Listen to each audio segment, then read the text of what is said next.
Welcome back to Mentor Nation, the podcast for entrepreneurs looking for real mentorship, real strategies, and real stories so that you can go out and build your dreams. I'm your host, John Abbas, and it's time for another episode, so buckle your seatbelt and let's go. Hey everyone, welcome back to the show. My name is John Abbas, if you don't already know that. And I am the host of the Mentor Nation podcast. And if this is your first time visiting, I just want you all to know that my focus is spending a lot of time seeking out guests who are just doing incredible things. And my focus of this show is figuring out how to take their most valuable knowledge and deliver it to you in a way that it will either help you in a practical way or by shifting your mindset. Now, today is no exception. I have had a lot of guests on this show who have built just really successful businesses, and they have incredible stories and unbelievable journeys, but rarely do I have a guest on that I know personally and that I've watched firsthand as they went from broke to multi-millionaire in a few years through hard work, sacrifice, and just all-in focus. So I want to tell you guys a quick story. When I lived in Chicago, this was just a few years ago, I was doing marketing for a communications company, and I met a gentleman by the name of Emmon. Emmon was just a really great guy. We hit it off right away. He was smart, hardworking, and at the time, he was just working his way up the chain in the corporate world. Now, he liked his job. You know, it paid well, but his work required 30 weeks of travel per year, which if you're young and you're single, that's not a big deal. But his entire world changed when his father was diagnosed with ALS. Some of you might know that as Lou Gehrig's disease, and there's no cure for this disease. His mom never learned how to drive, and so Emmon one day went to his boss and he asked him for just some more flexibility and less travel so that he could help his family. His boss said no, and after an argument, Emmon was fired. Now, desperately needing a way to make money quickly to support his family, he searched for the most logical path to have success with just really hard work, but in a short period of time. And after searching and searching, e-commerce was the only option that he found that hit all of his criteria. And so what Emmon did for months, he would go and he would drop his mom off at the hospital. He would go to Starbucks and he would stay there 12, 13 hours per day, every day, just studying. He didn't party. He didn't go out. He didn't travel. He applied what he learned quickly, and he made a lot of mistakes. But after a few months, he started to figure things out, and he had a breakthrough that has now made him millions of dollars. He was recently featured in Forbes and several other publications as one of the top entrepreneurs to watch in 2020. And in this interview, we talk about the journey, but I go deep into specifics. I know Emmon personally, and I wanted to know exactly how he had success, how he chose e-commerce, what he did to make his first money, his first big breakthrough, how he thinks about things. Like, I go into a lot of details because I wanted to know exactly how he created success step by step. This was an exciting interview where Emmon graciously answered every question in detail. He pulled back the veil on how he does things, thinks about things, how he operates, and how you can do the same if you are interested. Sit back, guys, take some notes, and enjoy this interview. Without further ado, here is Emmon. Emmon, thank you so much for being on the Mentor Nation podcast. It's good to have you on, buddy. Thanks for being on. Yeah, man. Thank you for having me. Appreciate the opportunity. I mean, hopefully we can, talk about some stuff and share some wisdom and insights. Yeah, and I know you have a lot to share now. You're absolutely crushing it. So for the audience listening, I just want to give you guys a backstory. So I've known Emmon for several years now when I was living in Chicago for business. And, you know, Emmon has always been super, super sharp. Just, I mean, you know, you could tell built for success, man. But you know, you've always had a business mind, but lately, man, you've just really been taking the e-commerce world by storm. You're making a boatload of money. You're being featured on a lot of really big publications. And, you know, I figured now with COVID and all of the things that are going on, now would be a really good time, man, just to dive into kind of like how you're doing, what you're doing, what you do, how you do it, and then just for somebody that may have been affected or that would like to build something from home without having to show up, like maybe how they can get started. So talk to me about like a little bit about your story and your success, man. How long have you been doing this? And, what happened that really has blown things up for you? Yeah, absolutely, man. So I actually got into the digital space a little over like 4.5, almost 5 years ago. Very, everybody kind of has their backstory. I kind of had mine. At the time, I was working for an accounting firm and I literally hated my job. And my dad ended up getting really sick. Actually got diagnosed with ALS disease. What happened was my parents lived in Ohio. They had to move to Chicago, living with me, basically moved in with me so I could take care of them because my dad's health was pretty deteriorating to a point he couldn't like even go to work anymore. If you know the disease, it's a muscle degenerative disease. It kind of deteriorates your muscles and nerves, things like that. So kind of progressively worse and worse. My dad's last year of his life, he spent a year at like 3-4 hospitals, a bunch of nursing homes and rehab centers. So during that time, my dad got initially admitted. The firm, like the gig I had, like required about 30 weeks of travel per year, Wow. which is extensive, which I've been doing for the last 13 years, 30 weeks of travel, living at hotels. So during that time, though, when my dad got admitted to the hospital, my mom doesn't know how to drive, very traditional Middle Eastern woman. I never learned how to drive. My dad kind of always took care of her. So now, like, my dad went to the hospital, so like I was the only one who was able to kind of had to step up and do something. So I had to literally take her out to the hospital, drive her around to the hospital, back and forth multiple times a day. And the firm I worked for wanted me to travel, and I just couldn't. And I got into argument with the partners and managers at the firm. One thing led to another. They liked my tone and ended up like firing me. And it was the worst time, like the worst situation income-wise and my dad's health-wise. So during that time, I instead of like just being sad and moping and stuff like that, I just started reading, online. Just came across some Tai Lopez videos and a bunch of other big internet marketing guys, and I just kind of started consuming a lot of content. I think I read this PDF called The Ultimate Guide to Dropshipping. It's like a 45-page, 50-page PDF. Kind of really piqued my interest. I knew what dropshipping was, but I just didn't know how to do it as far as online. So it kind of piqued my interest. And then when I started during that 1 year, my dad was at the hospital, dropping my mom at the hospital, I would go and spend about 13, 14 hours at Starbucks, sitting at Starbucks with my laptop, and basically consuming content about digital marketing, e-commerce. I run Facebook traffic, influencer marketing, pretty much A to Z, as much content I could consume because, I didn't have a job, the savings were running out. I'm like, I got to find a way because I knew where the market industry was headed. And I'm like, well, number one, the market industry is headed more digital, number one. And number two, I just couldn't rely on a 8 to 5 job income to be able to support my family and, and future expenses if I get married and stuff like that. So that created an opportunity for me where, I consumed so much content the first year and I was to launch my first store and, did pretty successful at it. So it's kind of like where I got my start and I kind of got into digital marketing. Yeah. So just to kind of I know most of the audience knows, but drop shipping is basically, it's kind of a genius business model, right? So you create a store, but you don't really hold any product and you don't buy it until somebody buys it from you. And then it gets shipped, typically from China because Alibaba, AliExpress is where a lot of the products, a lot of the manufacturing is done.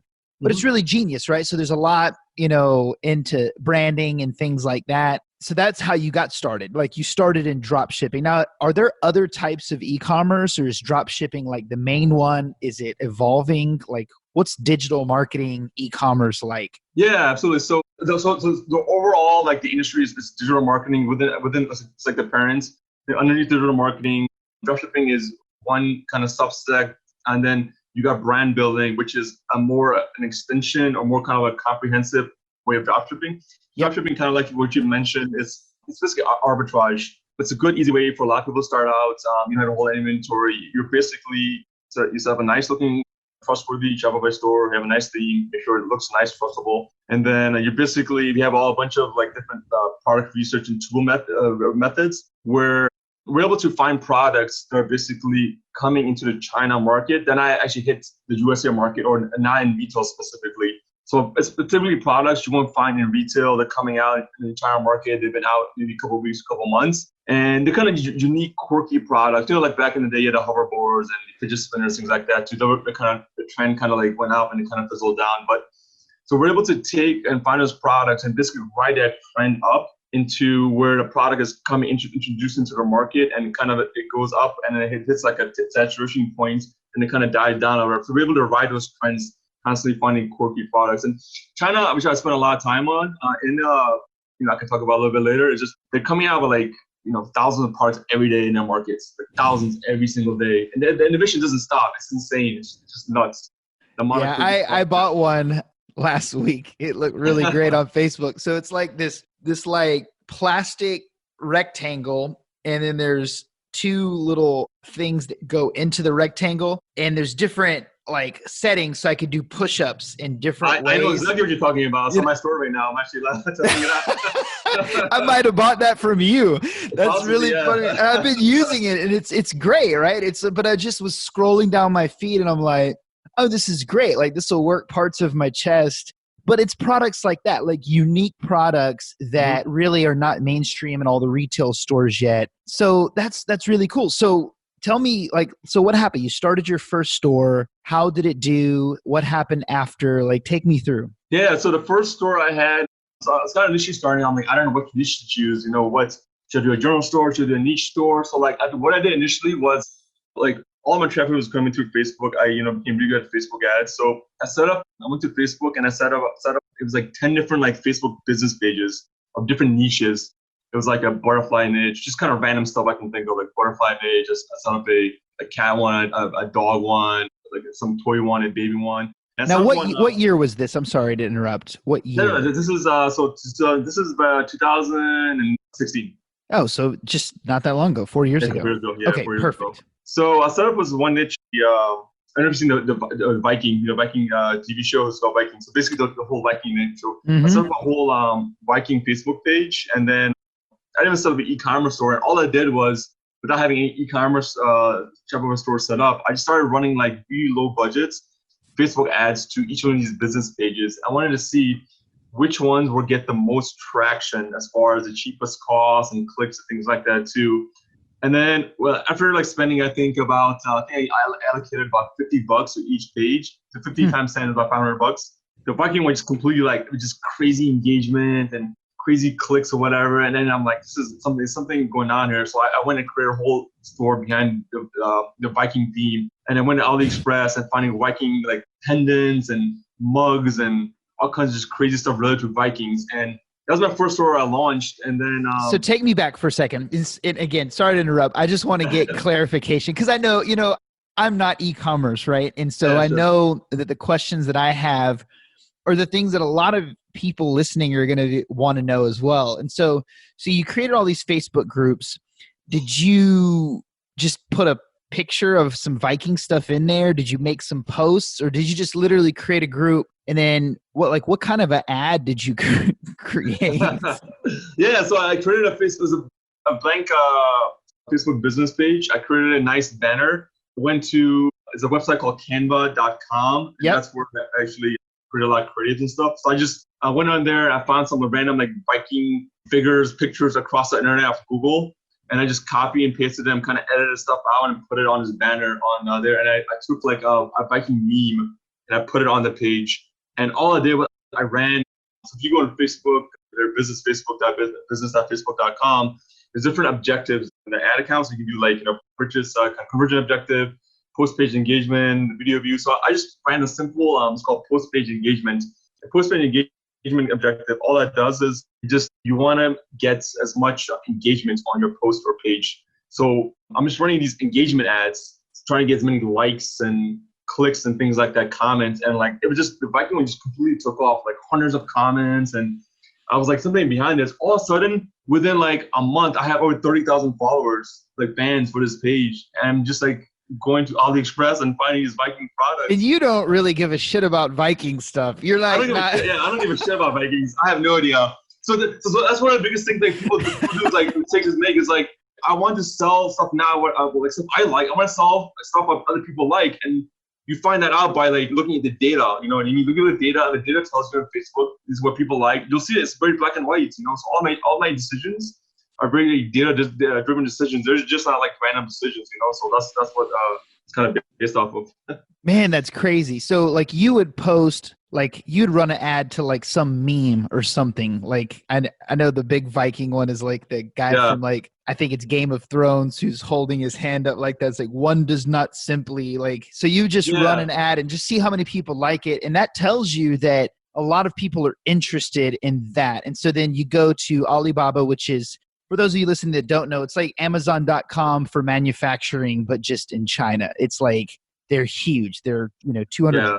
$500 billion company. And so you'll find all kinds of products on that niche. So to set up a store, are you using like what Shopify? Is that what you use? Yeah, so Shopify is the best out of box e-commerce platform, plug and play, super robust. There's a bunch of competitors in the markets, but they come nowhere close to Shopify.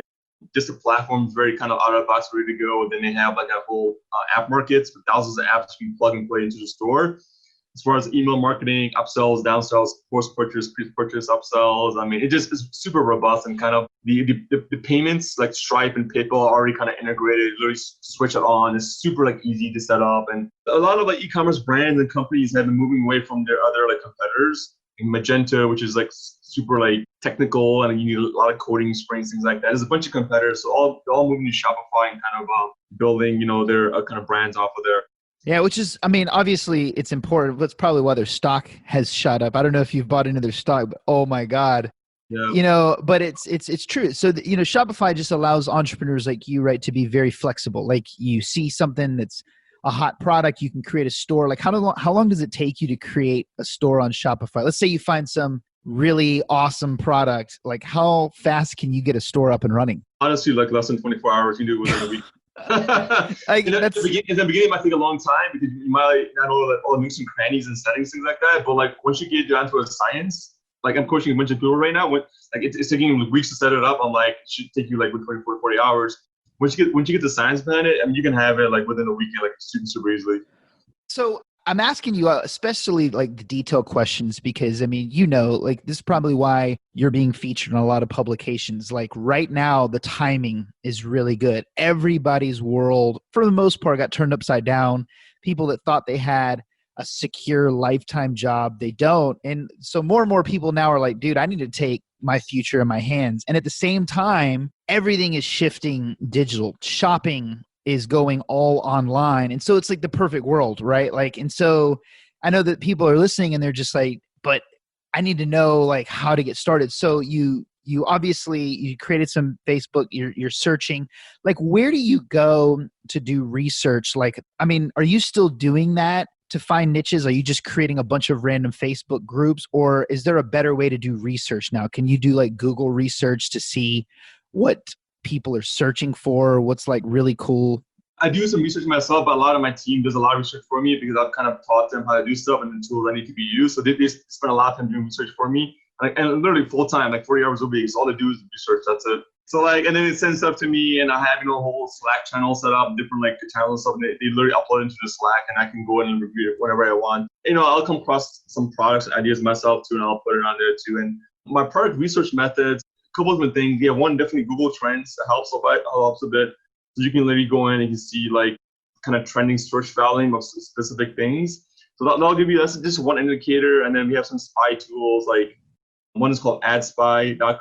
I use quite a bit, which basically you can go in and see other competitors, what products they're currently selling. So you can literally see their ad they're running, the creative they're running, the targeting they're running, which store they have, and the copyright they have too. So you can literally get some ideas, and you can literally, you can just kind of screenshot it or can download a lot of stuff. Kind of, it's almost like a little swipe file. We can just kind of download and keep to your side and kind of come back to it later and maybe take a look at it and get some ideas or whatever too. So that's going through AliExpress. So again, so just AliExpress and Alibaba. Alibaba is a wholesale version of AliExpress. AliExpress is typically all retailers, like 90% retailers. They're not actually manufacturers. Mm-hmm. They're taking products from manufacturers in China and they're reselling them with a small markup. But I mean, it's the markup is not massive. You still, it's still pretty very reasonable cost or whatever. But gotcha. So you get a lot of your stuff from AliExpress, not Alibaba. Yeah. So drop shipping is going to be pretty much AliExpress. Starting out, once you start scaling up, starting getting bigger and bigger orders, then you probably want to move to Alibaba and actually order in bulk.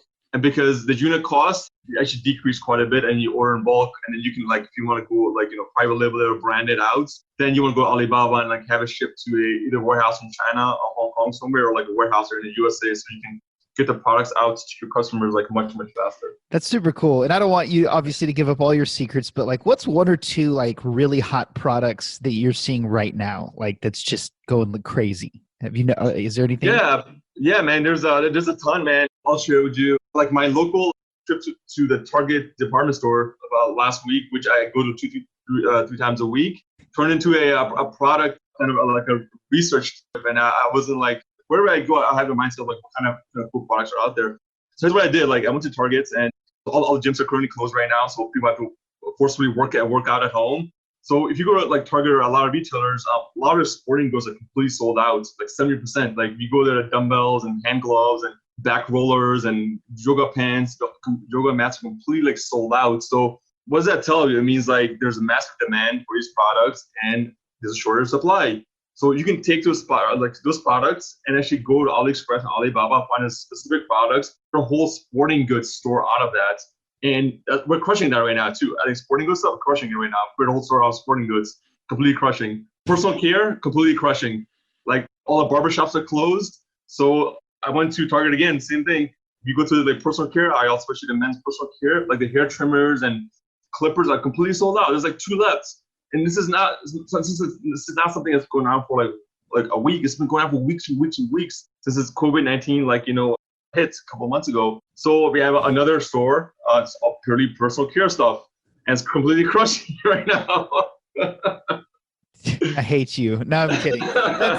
That's really cool. Now with the sporting goods stuff, like, do you run into issues with like dumbbells? I mean, is it heavy? Does the shipping like super expensive? Do you just pass that to the customer? Like, how does that work? Yeah, so we're not specifically doing dumbbells themselves. We're doing other kind of accessories and products, like the product you mentioned before, the little kind of little push-up bar or whatever. Yeah, things like that, elbows, gloves, things like that. There's a lot of weird, interesting, quirky kind of sporting products that are completely crushing right now. But yeah, dumbbells, like we tried stuff like that, we kind of avoid like the heavier stuff. It's so funny. Like you talk about this stuff, and then I just start thinking about all the shit I see on my Facebook timeline, right? Like the one I almost bought the other day was the Jawser size. The one, it's like if I didn't look so, it's just a.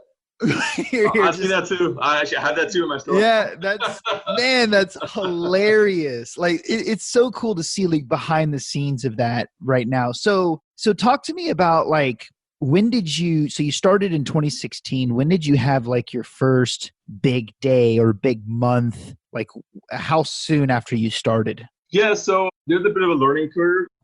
When people get into this business or any other business, like you can't have that mindset of kind of having overnight success. Yep. You got to obviously get, you got to pay your dues. You have to get to the learning curve. And most people, when they start a business, whether it's like e-commerce or any other business, they literally scratch the surface. And it doesn't work. They just automatically quit. When you have to like dig deep, get into most of the success, like it's only like maybe 5%, 10% above the surface. You got to dig deep below the surface. That's where like success comes. So I think when I first started, it was at a Viking store. No, I'm sorry. There's another store behind a Viking, before the Viking store. I didn't have. It was like a men's. It was a random store. I had literally no course experience.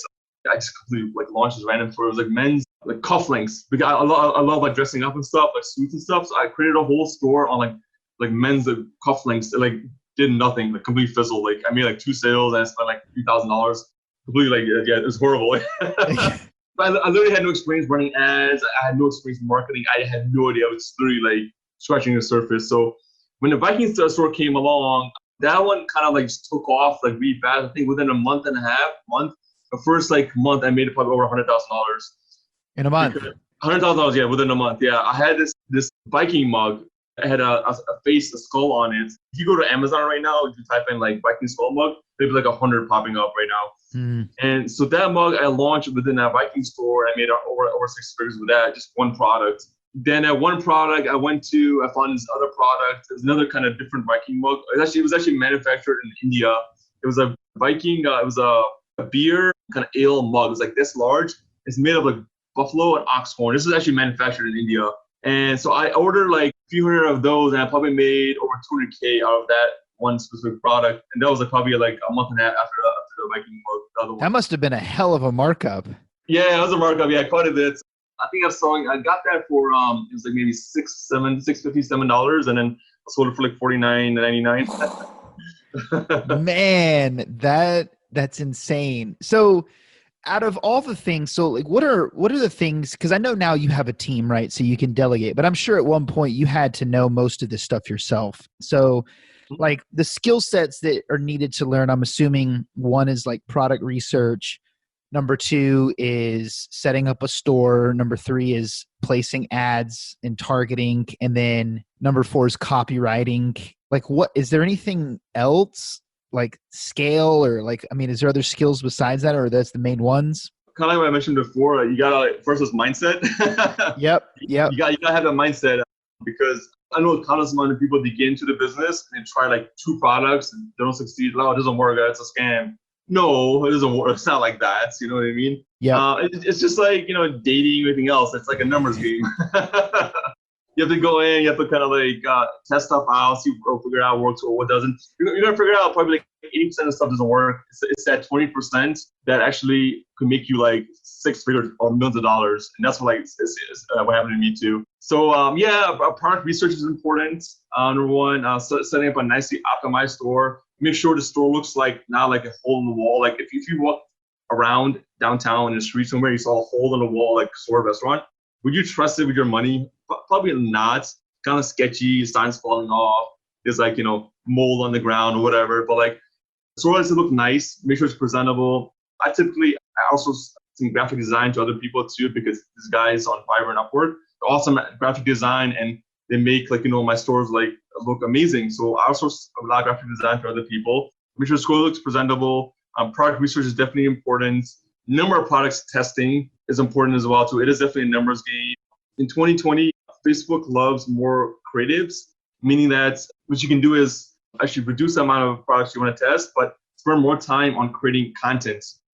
Take one product, create like 10 videos for that product, different like angles and stuff, different videos and thumbnails, things like that to test them, because the video ultimately sells a product. The product is there and the video sells a product. The video sells a click for that person to click and go to your website and actually make that purchase. The video has to do the selling part. So focus a lot of time on the actual creative. It's very, very important. And obviously, the website is great. And then setting up, the back end, email marketing and the apps, things like that too is very, very helpful too. Have an awesome customer service team. Like in the beginning when I started, I was doing everything myself, setting up a store, answering like hundreds of customer service emails a day from like 7 in the morning until like 3 in the morning, like next day. It was insane. So that's well, I mean, that must mean you have a lot of interest though. So talk to me through that just a little. Let's use, for instance, let's just use the mug. I mean, obviously you made hundreds of thousands of dollars from a mug. So you have this product, you do research.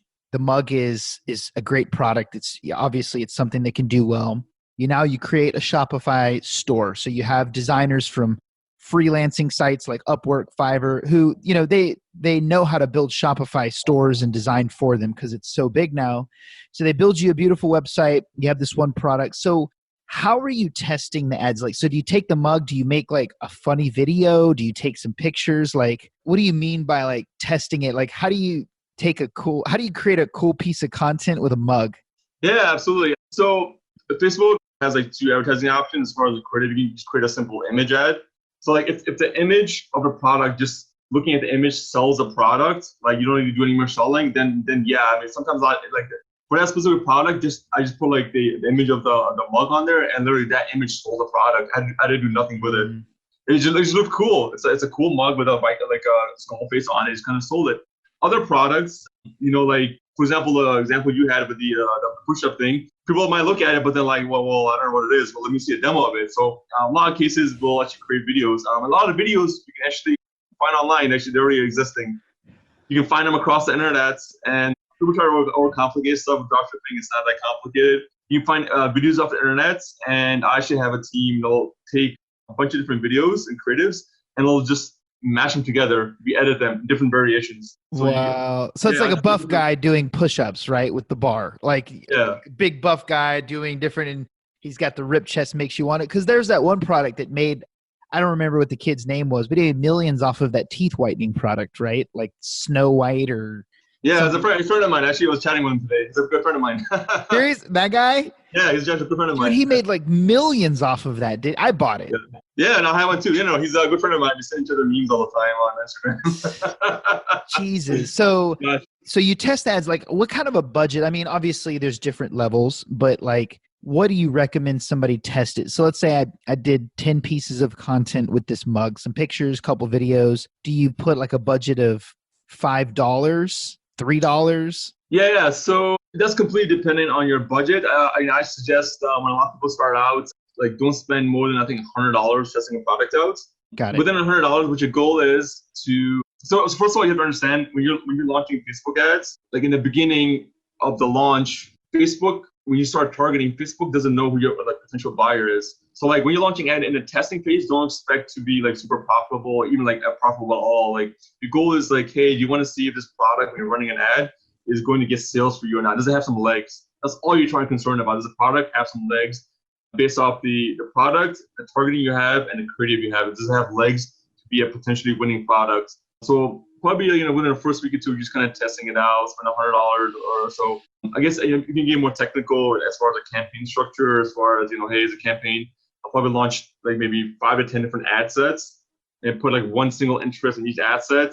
Anywhere from like 500,000 to 1 to 2 million audience size. And depending on the type of product it is, I'll have obviously the targeting will be catered to that specific product. So if it's a biking product, I'll go online and Google and a couple other websites. I'll find like weird, interesting biking related like interest keywords I can target. Yeah, you'd be surprised. You can find a lot of like cool interests to target. You're testing them out. You don't know which one's going to perform. You have no idea. Facebook changes every single day. The data comes in, comes out. It's constantly changing every single day. So it's impossible to know what's going on in that background. You have to test it. You're basically investing. So how do you target mugs? Like, do you just? I'm sure like males probably like. So that's another assumption people make is like they think a certain gender or age group is going to buy it.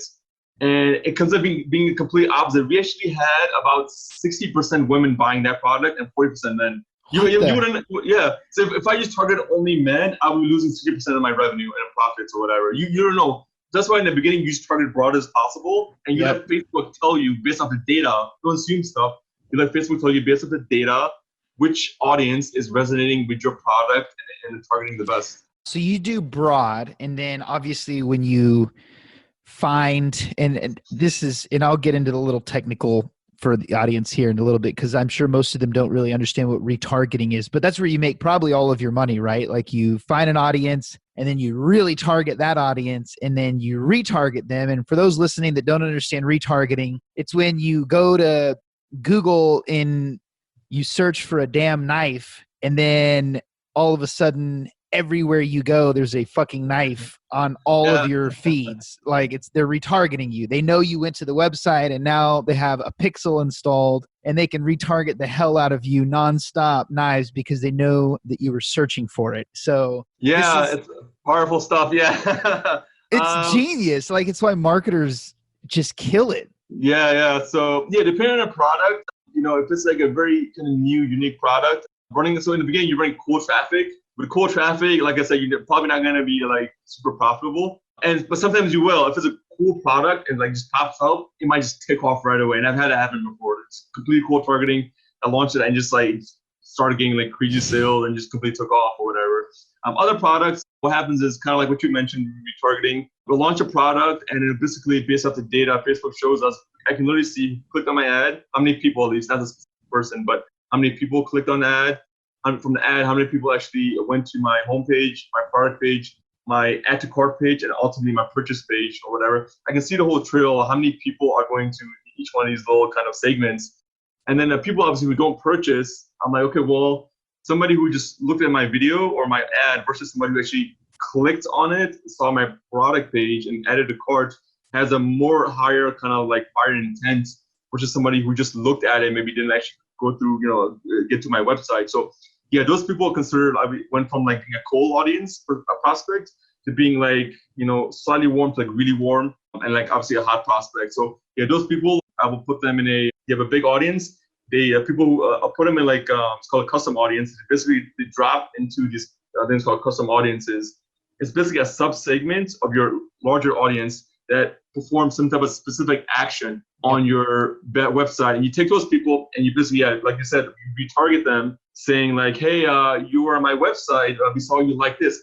Hey, how about we give you a 10% discount code to come back to your website? So basically, incentivize them. You gotta, people, like humans in general, they're people have life. Obviously, if they're sitting there looking at it on their phone or a laptop, they get distracted. Like their dog comes, their wife or sister or brother, whatever, their job calls them, boss calls them, whatever. People get distracted. It doesn't mean that like maybe wanted to buy, maybe not, but like maybe they were interested, maybe they weren't interested later. So you have to retarget them to get them in their face again, and across Facebook and Google, things like that too. So it's crazy because you can retarget the people that visited but didn't buy, and then Facebook will also allow you to, once you have some people that did buy, you can create a lookalike audience, and Facebook will automatically go find more people like the people that did buy. It's like, it's really cool.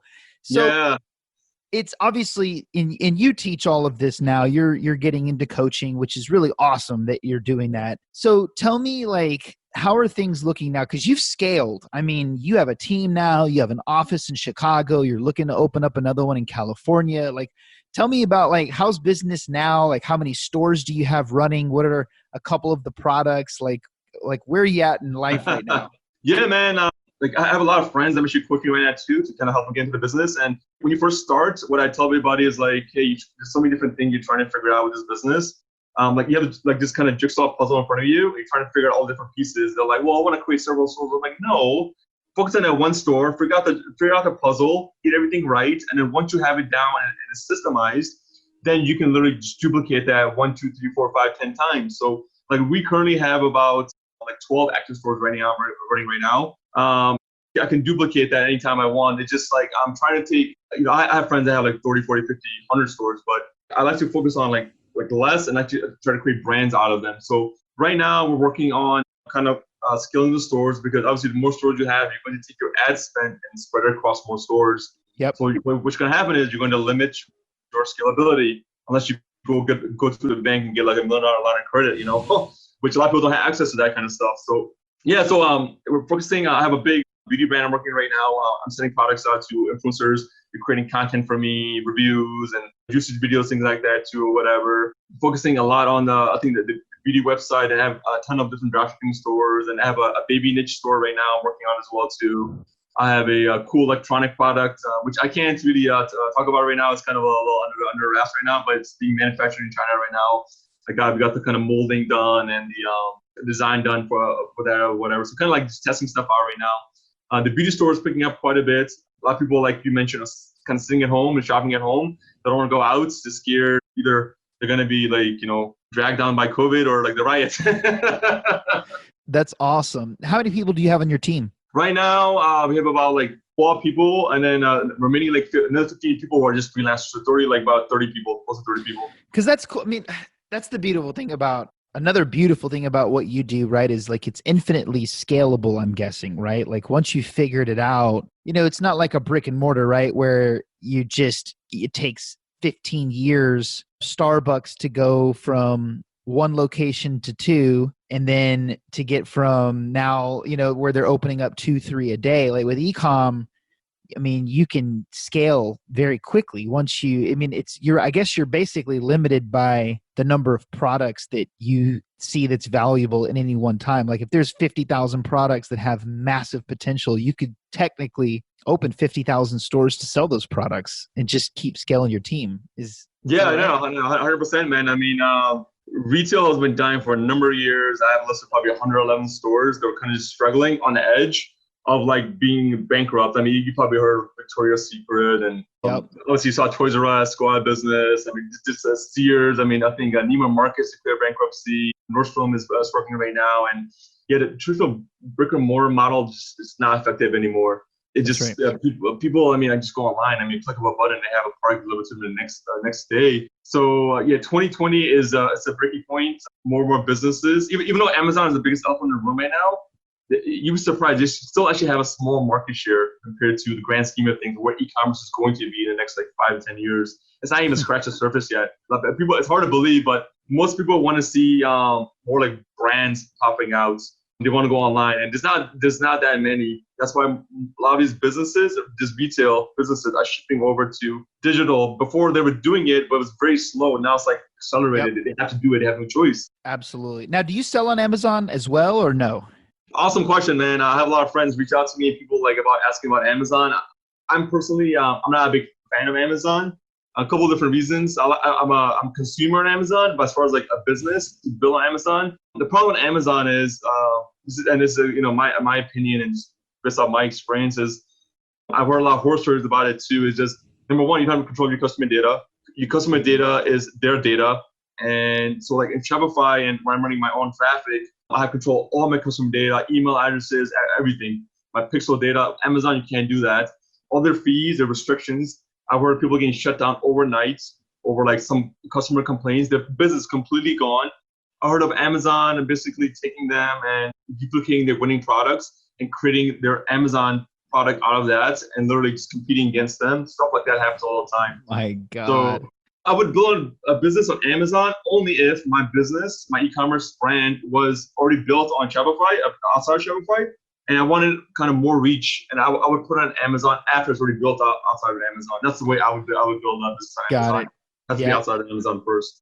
Yeah, I've heard horror stories too. I mean, even with COVID, right? Like if you were gouging on prices, they like shut your store down, or if they felt like you were charging too much, or the markup, or even if you, I don't know this for sure, but I was reading that like they didn't give you priority over like essential supplies. So if you're selling something for fun when they needed face masks, like your store isn't even. So yeah, I can totally understand that. So life must be pretty good now. I mean, you travel a lot. Your mom must be pretty proud of you for crushing. Does your mom like? I'm Middle Eastern too, right? Like, so my dad, like, you know how Middle Easterns are. If it's not like a tangible store that you can walk into, it's like it doesn't exist. Does your mom still try to figure out like what the fuck you do, or does she? Yeah, she has no fucking idea. She has zero clue or whatever. I saw something online. Well, most of my family, my cousins, nobody like knows. They have, it seems like it's like an abstract idea. But like, they just like, they have like no idea like what I do. Yeah, so your family's still trying to figure out what you're doing and they don't quite understand it. But that's really cool, man. So the last thing, I know, because we're running out of time, I just want to see, like, you have shifted gears a little bit toward helping others and teaching others. What's the best way to connect with you, learn from you, follow your content, maybe have you coach them? Like, what's the best way that people can get in touch with you for that? This year, 2020, regardless of what's happening in the economy and the market right now, they have to kind of still push forward. One of my big goals was to kind of get my content out more and kind of help people get started in this business if interested. I can only help somebody if they want to be helped. Sure. Because I don't need to do coaching. It's not really, it's like it takes a lot of my time. I only do it because if you kind of have a drive and a mission to do it, then I will help you because. Obviously, like I can't do the work for you, but I can give you the tools that you need to kind of, get started and kind of get off the ground. But I'm very super active on Instagram. I post a lot of content on Instagram. It's Emmon, EMMON_Khan. So you can reach me on Instagram. I respond to all my messages on there, every single message. Facebook as well too. But I think Instagram and Facebook, that social media channel, I am very active. Probably the best way. And I'll put all of this in the show notes. I'll put your Instagram, your Facebook, and just all of that stuff. And I'll even put links to some of the publications that you've been in that I read that were pretty cool. So, Emmon, man, thank you so much for your time today. Dude, this interview is really, really helpful. It helped me get a better understanding. I know it's going to help a lot of people, that it's going to push them over the edge, I think, to actually pursue it, because it's data-driven, but it's not rocket science. And that's one of the things that you made it abundantly clear is you were put in a situation where you needed to make something happen, and 8 to 5, 9 to 5 was not an option because of family and things like that. And so you learned this little e-commerce thing that everybody knows exists, but most people just aren't taking the time to pursue. And you mastered it, relatively quickly. I mean, dude, 4 years is not a long time to make millions of dollars from scratch with an entirely new skill. I mean, shit, that's a short window of time. And even a tenth of that, right? Like, I think most people, to get to 6 figures a year, in 4 or 5 years would be powerful, but they're also learning a really valuable skill because, and you already know this, and I believe this, the next 50 years, data is king. Like data is everything. Oh man, data is a $1 trillion industry. I mean, kind of like what you mentioned earlier in the podcast, like the education system, the consumer purchasing behavior, the healthcare system, everything's going to be going online. They have to. They have no choice. People are freaked out. COVID is not going anywhere. COVID-19 is here to stay, and vaccines will come out ultimately. But more digital services, streaming services, buying services, but virtual reality and augmented reality, which is another thing I'm working on as well too. Buying and having e-commerce through virtual reality, augmented reality is something that's going to really pop out. Just something I'm looking into as well with HTC and Oculus and a few other things. Dang, man. I love it, man. But I appreciate you just sharing all of this, man. Thank you so much for your time today. This was a great interview. Thanks for having me, man. All right, everyone. I really hope this interview was inspirational and impactful. And just make sure if you enjoyed the interview, go follow Emmon, especially if you enjoyed some of his wisdom today.